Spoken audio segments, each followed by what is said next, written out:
All right, so earlier this month I had a pretty epic vacation book haul, and all those books I got while I was on vacation. But I have got some other books throughout the month and towards the end of last month that I want to kind of unhaul. I have some that I want to read soon and another little project I'll talk about here in a minute. But first book I got, I've recently discovered these.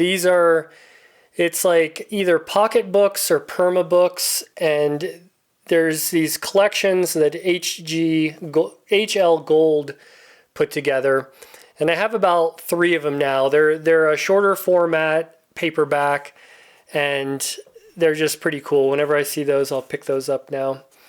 I also got The Cosmic Computer by H. Beam Piper. It says the original title was Junkyard Planet, and this is one of those smaller format Ace paperbacks, and it was just in stellar condition, so I got that. We got a DAW here from Ron Goulart, A Talent for the Invisible. And I don't know, I still have yet to read anything from Goulart. I had someone comment recently to check out some of his work, and they recommended a couple, and I had one of them, so I'm going to read one soon. But if anything, the DAW Goulart covers are some of the best out there.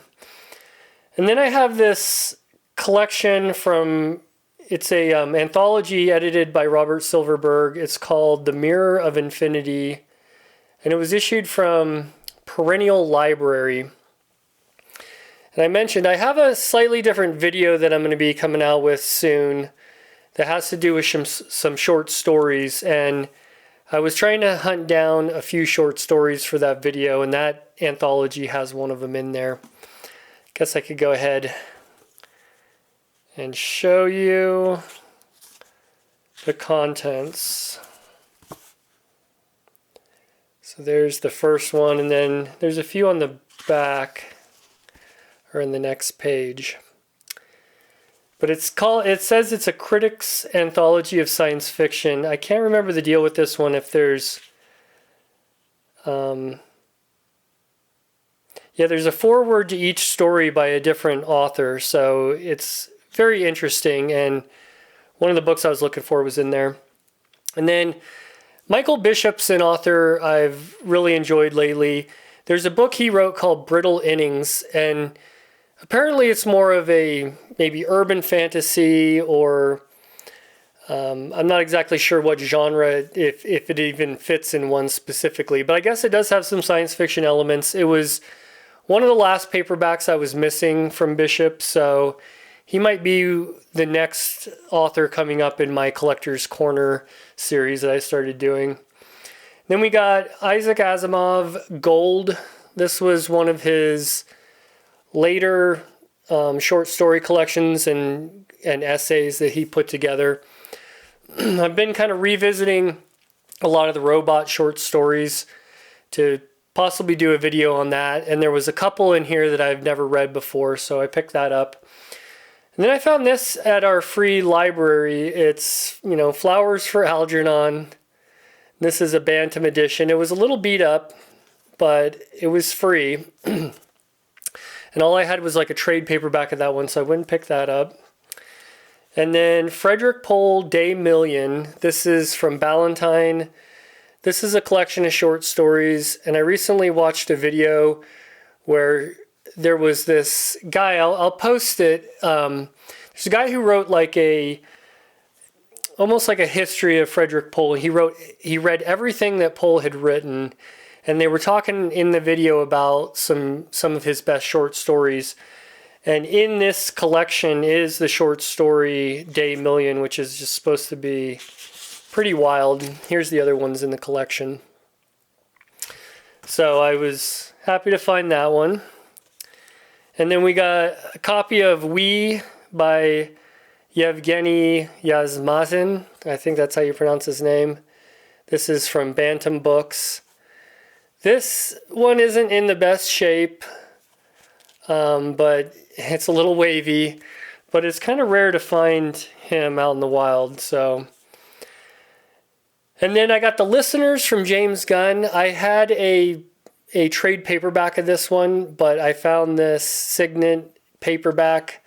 This is like the first US paperback of this one that came out.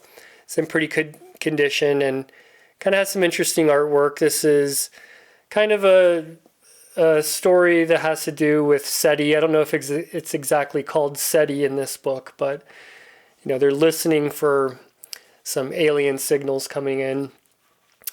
And then I got Out of Their Minds by Clifford Simic. This is from Berkeley, and this is the first US paperback edition of this one. I recently read this book and was on Sean D. Standfast's channel to discuss this, and it wasn't my favorite, but I still enjoyed it, and I've been trying to collect all of Simic's first edition paperbacks, so I was able to find that for a pretty good deal online, so I picked it up. Then we got Night Wings by Robert Silverberg. This is from Avon. And these black books are hard to get in good condition sometimes. This one's in pretty decent shape. Now, I talked about that short story video that I'm going to be doing here soon. This was another one that I had to hunt down. It's called Particle Theory by Edward Bryant.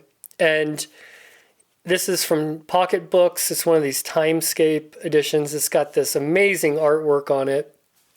And there is a short story in here called Particle Theory that I'm going to be reading for this. And I don't see that they give the artist any credit, so that's unfortunate because that's some pretty cool artwork. But if we can get to the table of contents here, these are the stories that are in this collection. But this is just a really sharp, crisp, unread copy of that one. And then I got No Blade of Grass by John Christopher. And this is a really cool original Pocket Books edition. One of these little smaller format paperbacks. It's got the painted text block. Really cool. Issued at 25 cents. And this is one I've been very interested in reading sometime soon. Then I got a couple from Ballard, I don't know. Terminal Beach. This is a collection of short stories. It does have the story Terminal Beach in it. That's why I was hunting this one down. You're going to get a glimpse of 3 of the short stories I'm going to be reading for this little video. But that's the other ones in the collection. Also got Crystal World. And this is from Berkeley. I had a modern trade paperback of that one, but I found this one in a lot that was in great shape. And then not too long ago, me, Matt, and Richard, we read The Best of Raymond Z. Galoon. And I love those short stories. And I got this on eBay. This is one of his, I think he says this is his favorite novel he wrote, The Eden Cycle, and we've got some really interesting artwork there. And this is probably going to be the next, well, I have yet to read a novel, just the short stories. So that'll probably be the first novel I read from Galoon. Now these last 3 are all from Philip K. Dick. Got Eye in the Sky. This is one of those small Ace paperbacks. I have kind of given up on trying to find old paperbacks of PKD in the wild, and so I keep an eye out, and when I find a good enough deal, I'll go ahead and purchase them. And I have a lot of resources. Besides eBay, I go through a lot of weird channels, have some booksellers that I used a long time ago that are still around, and be nice to your favorite bookstores because they'll hook you up. Also got Solar Lottery. This is another small Ace of his book there. I think this originally came out as a double, but this was the first time it was just issued alone. And then I've been looking for this book for a long time. I paid a bit of money for it. I won't tell you exactly what I paid. Let's say more than 40, less than 80. But it's Do Androids Dream of Electric Sheep. And I found this one in pretty good shape. I threw a best offer on eBay to someone and they took it besides the one crease on the spine, it's in kind of this little dinged corner down here. It's in really good shape. This is a hard book to find. It's kind of the whale of PKD collecting, maybe, for paperbacks. It's the first printing from Signet. Came out in 1969. So in my quest to collect every PKD paperback, I got 3 out of the way this month. So that's it. I tried to keep this one a little smaller since I had another book haul earlier this month. But that's it. It's kind of sad that this is a small book haul for me, but that's where we're at. So thanks for watching, and we'll see you in the next video.